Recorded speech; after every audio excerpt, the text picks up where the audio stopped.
Everyone, welcome back to my channel. मैं प्राची आज फिर से आप सबका स्वागत करती हूँ। तो आज का जो हमारा टॉपिक है वो पेपर फर्मेंटेशन टेक्नोलॉजी के अंदर है और टॉपिक का नाम है हमारा मीडिया फॉर इंडस्ट्रियल फर्मेंटेशन। तो आज बस हम इस छोटे से टॉपिक को कवर करेंगे। तो स्टार्ट करते हैं हम अपने लेक्चर को। तो मीडिया फॉर इंडस्ट्रियल फर्मेंटेशन, इसमें हमें मेनली क्या बातें पढ़नी है? हमें जो मेन बातें पढ़नी है कि मीडिया फॉर्मुलेशन क्या होता है। तो हमें सबसे पहले हम यहाँ पे लिखेंगे मीडिया की फॉर्मुलेशन। अब मीडिया फॉर्मुलेशन में क्या आएगा, जब भी हम लार्ज स्केल पे मतलब इंडस्ट्रियल स्केल पे फर्मेंटेशन लगाते हैं तो उसके लिए हमारे पास चाहिए हमें ग्रोथ मीडिया और फर्मेंटेशन मीडिया। तो यहाँ पे हम इसका पार्ट 1 लिखेंगे growth media and second fermentation.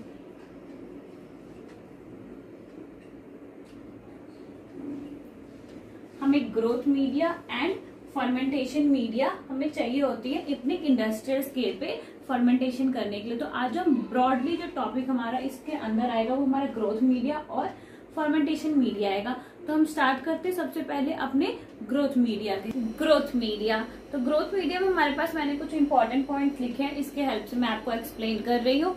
तो इसमें क्या है, जो हमारा ग्रोथ मीडिया है, ग्रोथ मीडिया हमारे पास कैसा होना चाहिए? तो ग्रोथ मीडिया में जो सबसे पहले है कि material selected should give maximum concentration of product. मतलब जो भी हम मटेरियल सेलेक्ट करेंगे अपने फर्मेंटेशन के लिए, वो जो हमें प्रोडक्ट है वो मैक्सिमम कंसंट्रेशन में प्रोडक्ट देनी चाहिए। मान लो कि हमने कोई एक मीडिया सेलेक्ट कर लिया और मीडिया हमें बहुत ज्यादा लगा और जो प्रोडक्ट है वो उसका हाफ या तो 80% मिला, तो ये मतलब बहुत ज्यादा ही थोड़ा कम होगा। अगर हमें 50% मिलता है तो अगर हमें 85 या तो 90% मिलता है तो वो उस मीडिया का मैक्सिमम कंसंट्रेशन हो जाएगा, जो कि हम फर्मेंटेशन के प्रोडक्ट के बाद उसे हम आइसोलेट कर पाएंगे।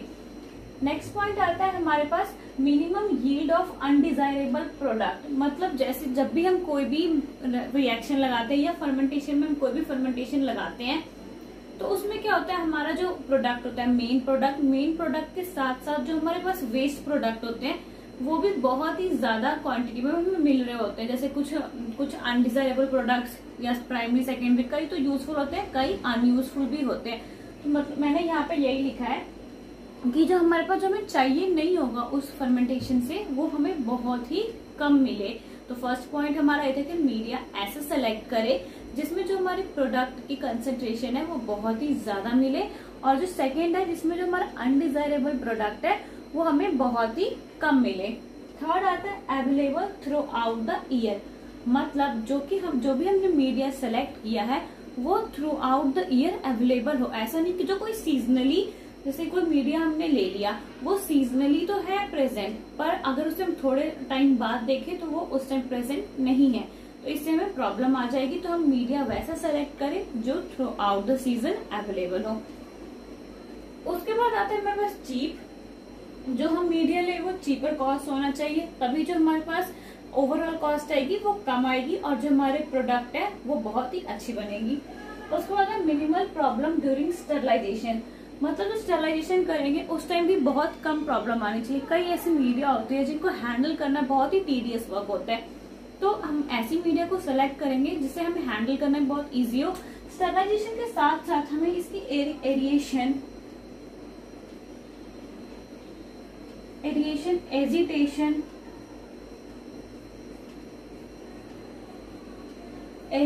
एजिटेशन करने में भी हमें कोई भी प्रॉब्लम नहीं होनी चाहिए।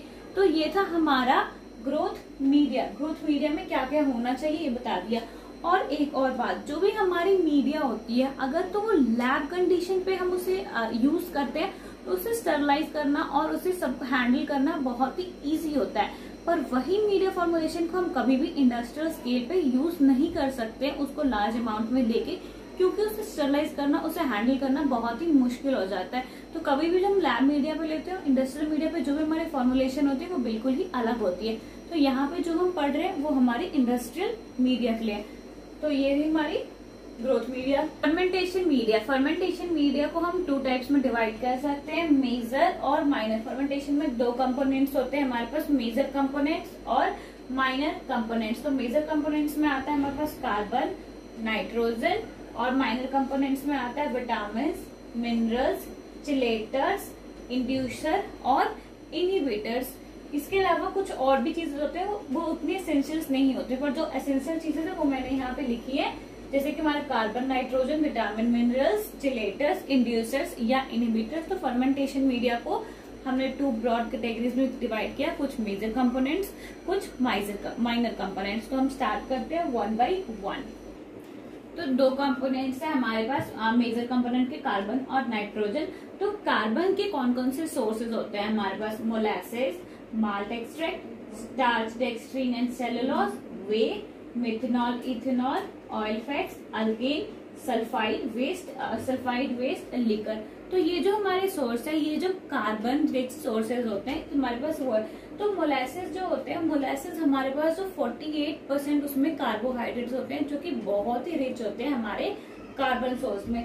सेकंड आता है हमारे पास माल्ट एक्सट्रैक्ट। माल्ट एक्सट्रैक्ट में 80% कार्बोहाइड्रेट्स होते हैं, जो कि वो हमारे कार्बन सोर्स की तरह एक्ट करते हैं। उसके बाद आता है हमारे पास स्टार्च, डेक्स्ट्रीन एंड सेलुलोज। इसमें जो क्या होता है, जो माइक्रो ऑर्गेनिज्म बहुत ही इजिली से यूटिलाइज करते हैं और एज ए कार्बन सोर्स समझ के उस पर बहुत ही अच्छे हमारी मीडिया जो हम यूज कर रहे हैं बहुत ही अच्छे से प्रिपेयर होती है।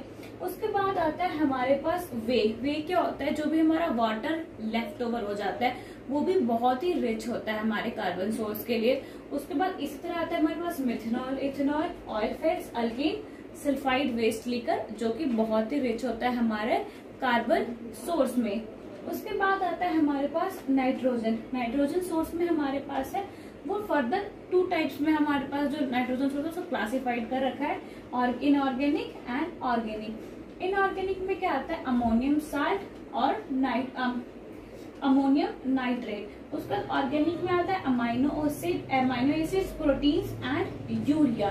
तो ये आता है हमारा नाइट्रोजन सोर्सेज में। इसके अलावा भी जो कुछ होते हैं जो रिच होते हैं वो क्या होते हैं, corn steep liquor, yeast extract, soya meal and peptone.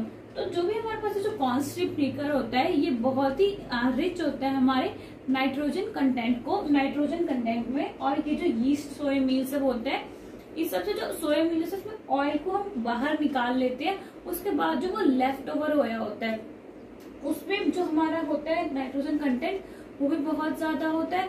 Protein की हाइड्रोलाइसिस हो जाती है, उस टाइम जो होता है पेप्टोन बनता है, तो उसमें भी जो नाइट्रोजन कंटेंट है वो बहुत ही ज्यादा होता है। तो ये था हमारा मेजर सोर्स का कार्बन और नाइट्रोजन की, उसकी जो एक्सट्रैक्शन होती है वो कहाँ से होती है। अगर आप इसे नोट डाउन करना चाहते हैं बुलेट पॉइंट्स के तौर पे तो आप इसे नोट डाउन कर सकते हैं। तो अब हम इसके बाद आते हैं हमारा माइनर कंपोनेंट्स। फर्मेंटेशन मीडिया के माइनर कंपोनेंट्स कौन कौन से होते हैं? ग्रोथ फैक्टर में जैसे कि हमारे पास vitamin, amino acid, acidic acid, ये सब आ जाएगा। तो इसमें क्या होता है हमारे पास जो भी कई बार जो माइक्रो ऑर्गेनिज्म होते हैं वो अपने आप से सारा काम करने के कैपेबल नहीं होते हैं, तो हमें ऊपर से उसमें कुछ हमारे प्रिकर्सर्स डालने होते हैं। तो जैसे कि हम इसमें एग्जांपल है, जैसे विनेगर प्रोडक्शन के लिए हमें कैल्शियम पेंथोनेट की जरूरत पड़ जाती है। तो नेक्स्ट आता है हमारे पास प्रिकर्सर क्या होता है, किसी भी रिएक्शन के साथ साथ या किसी भी रिएक्शन के पहले उसे डाला जाता है। ये मेनली इसलिए डाला जाता है क्योंकि जो हमारी फर्मेंटेशन मीडिया की यील्ड है वो अच्छी हो जाए और इंक्रीज हो जाए। तो इसका एग्जांपल है विटामिन B12 में कैल्शियम कोबाल्ट डाला जाता है, वो भी कितना, लेस देन 10 ppm। ppm क्या होता है, पार्ट्स पर मिलियन। थर्ड आता है हमारे पास बफर्स हम जनरली क्यों यूज करते हैं, ये हमें पता है कि हम पीएच को मेंटेन करने के लिए यूज करते हैं, पर कई केसों में जो हमारे हम यूज करते हैं अपने प्रोटीन और पेप्टाइड्स, उसकी हेल्प से जो हमारा रिएक्शन होता है वो अपने आप ही मेंटेन हो जाता है। पर कई बार इनऑर्गेनिक सब्सटेंस की जरूरत पड़ती है तो हम KH2PO4, K2HPO4 और CaCO3 को यूज करते हैं। उसके बाद आता है हमारे पास चिलेटर्स होते हैं। चिलेटर्स क्यों होते हैं, कई बार जो फर्मेंटेशन मीडिया में जो माइक्रो ऑर्गेनिज्म होती है वो अपने आप से कम्प्लेक्स मेटल आयन के साथ बनाने के लिए कैपेबल नहीं हो पाती है। तो उस केसेस में हम EDTA, सिट्रिक एसिड मतलब ethylene diamine tetra acidic acid, EDTA का फुल फॉर्म है। EDTA और सिट्रिक एसिड को हम अपने फर्मेंटेशन मीडिया में यूज करते हैं ताकि जो माइक्रो ऑर्गेनिज्म है वो हमारे मेटल आयन के साथ कॉम्प्लेक्सेस बनाने में कैपेबल हो जाए। उसके बाद आता है हमारे पास मिनरल्स। मिनरल्स क्या होते हैं? मिनरल्स हमें बहुत ही एसेंशियल होते हैं। तो उसी तरह से जो फर्मेंटेशन मीडिया होता है वहां पे भी मिनरल्स का बहुत बड़ा रोल होता है। तो वहां पे मिनरल्स हम क्या क्या, potassium, copper, cobalt, iron, zinc, magnesium, molybdenum और मैग्नीज, इन सबको यूज करते हैं मिनरल की हेल्प के लिए। उसके बाद आता है हमारे पास इंड्यूसर्स। इंड्यूसर जैसे होता है इंड्यूसर और इनहिबिटर। इंड्यूसर जो कि कोई भी रिएक्शन को एनहांस कर देता है, इनहिबिटर किसी भी रिएक्शन को रोक देता है। तो इंड्यूसर का एग्जांपल है अल्फा अमाइलेज की प्रोडक्शन के टाइम स्टार्च और माल्टोज जो है वो एक इंड्यूसर का काम करता है। इनहिबिटर क्या होता है? जो सोडियम बाइसल्फाइड जो है वो इनहिबिटर की तरह काम करता है ग्लिसरॉल की प्रोडक्शन में। तो ये तो थे हमारे कुछ फर्मेंटेशन मीडिया के माइनर कंपोनेंट्स। तो जो हमने मीडिया फॉर इंडस्ट्रियल फर्मेंटेशन पढ़ा उसमें ग्रोथ मीडिया फॉर्मुलेशन में जो ग्रोथ मीडिया और फर्मेंटेशन मीडिया पढ़ा, इसके अलावा भी कुछ चीजें होती है जो कि हमें फर्मेंटेशन मीडिया में जरूरत होती है। तो वो कौन कौन सी चीजें हैं वो भी हम देख लेते हैं। बस कुछ एडिशनल कंपोनेंट्स है, वो क्या है? वाटर, ऑक्सीजन एंड कुछ इंपॉर्टेंट एजेंट जैसे कि एंटीफॉर्म एजेंट्स। तो वाटर क्या होता है? जो माइक्रो ऑर्गेनिज्म से फ्री होना चाहिए, स्टरलाइज होना चाहिए, क्लीन होना चाहिए ताकि हम इसे बहुत ही इजीली यूज कर सके। उसके बाद ऑक्सीजन स्टरलाइज होना चाहिए और इतना इनफ होना चाहिए कि हम अपने मीडिया में इसे यूज कर सके।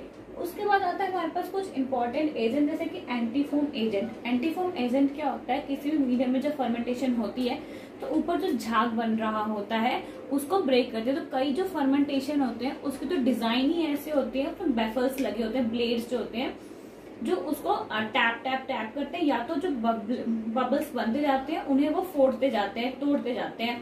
तो एंटीफोम एजेंट्स वो तो जो हमारे पास ऐसे जो मैंने बताया जो ब्लेड्स वगैरह लगे होते हैं या फर्मेंटेशन के अंदर ही वैसा डिजाइन किया होता है। पर जो एजेंट होते हैं वो ऐसे केमिकल्स होते हैं जिस केमिकल्स को हम डालते हैं अपने मीडिया के साथ फर्मेंटेशन के टाइम, ताकि वो बबल्स फॉर्म ना करे और हमारे फर्मेंटेशन मीडिया को कोई भी हार्म ना करे। तो ये था हमारा मीडिया फॉर इंडस्ट्रियल फर्मेंटेशन जिसमें हमने ग्रोथ मीडिया पढ़ा और अपने मेजर माइनर कंपोनेंट्स को साथ पर। तो फटाफट समराइज कर लेते हैं। तो हमने मीडिया फॉर इंडस्ट्रियल फर्मेंटेशन में देखा कि हमें मीडिया की फॉर्मुलेशन करनी है। मीडिया की फॉर्मुलेशन करने के लिए हमारे पास दो टाइप के हमें फॉर्मुलेशन चाहिए। एक हमारे पास ग्रोथ की चाहिए, ग्रोथ मीडिया। सेकेंड हमें चाहिए फर्मेंटेशन मीडिया।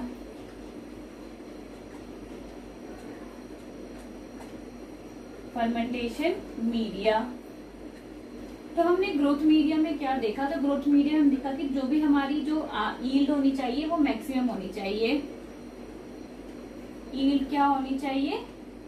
यील्ड हमारी मैक्सिमम होनी चाहिए। और क्या होनी चाहिए? जो भी अनडिजायरेबल प्रोडक्ट है, अनडिजायरेबल जो प्रोडक्ट है वो बहुत ही लेस होने चाहिए, मतलब मिनिमम होने चाहिए। उसके बाद थर्ड आता है हमारे पास ये चीप होना चाहिए, through out the year available होना चाहिए,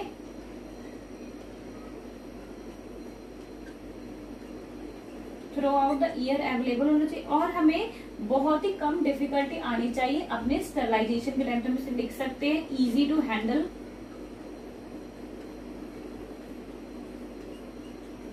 ये कुछ 5 पॉइंट्स हैं और इसके अलावा मैंने 2-3 पॉइंट बताए थे, पर मैंने जैसे कि इंडस्ट्रियल मीडिया और जो लैब मीडिया होते हैं उसमें क्या डिफरेंस होता है, पर मैंने ग्रोथ मीडिया के यहाँ पे बस 5 पॉइंट लिखे क्योंकि हम इसे समराइज कर रहे हैं।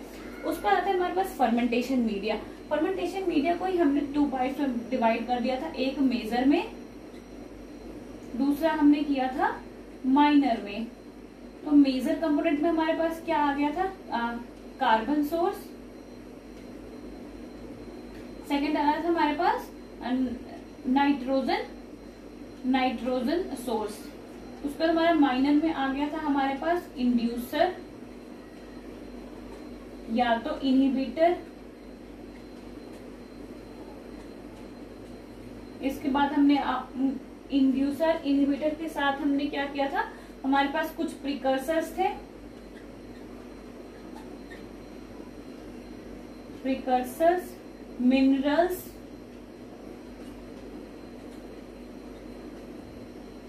हमारे पास प्रिकर्सर, और इन सब के अलावा भी जो हमारे पास था कुछ एडिशनल,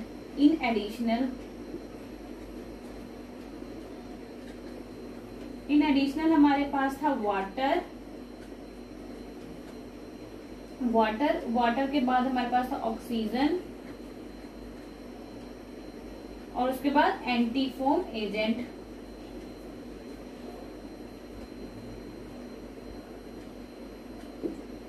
तो इसके अलावा भी हमने कार्बन सोर्सेज में पढ़े, जैसे कि मोलासेस पढ़े हमने, वे पढ़े, सल्फाइड कॉर्न लिकर पढ़ा। उसके बाद नाइट्रोजन सोर्स में हमने पढ़े इनऑर्गेनिक, ऑर्गेनिक। तो ये सब था। इनऑर्गेनिक में भी हमने सोया मील पढ़ा, कॉन्स्टिट लिकर पढ़ा, अमाइनो एसिड पढ़ा, एसिडिक एसिड पढ़ा, उसका इंडिसेस वगैरह में हमने पीएच वगैरह।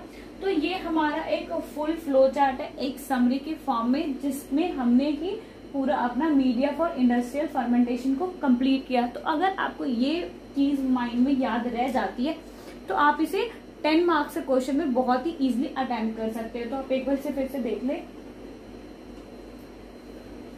तो मैं उम्मीद करती हूँ कि आपको आज का मेरा लेक्चर समझ आया हो। अगर कोई भी डाउट हो तो आप मुझे कमेंट करें, मैं आपको बहुत ही इजीली रिप्लाई करूंगी। अगर कोई बहुत बड़ी प्रॉब्लम हो, जैसे कुछ चैप्टर ना समझ आए, कुछ टॉपिक ना समझ आए, तो मैं उसे अगले वीडियो के स्टार्टिंग या एंड में उसे बहुत ही अच्छे से आपको क्लियर करूंगी। तो आप मेरे चैनल को जरूर लाइक करें, सब्सक्राइब करें और बेल आइकन को भी प्रेस करें। Thank you.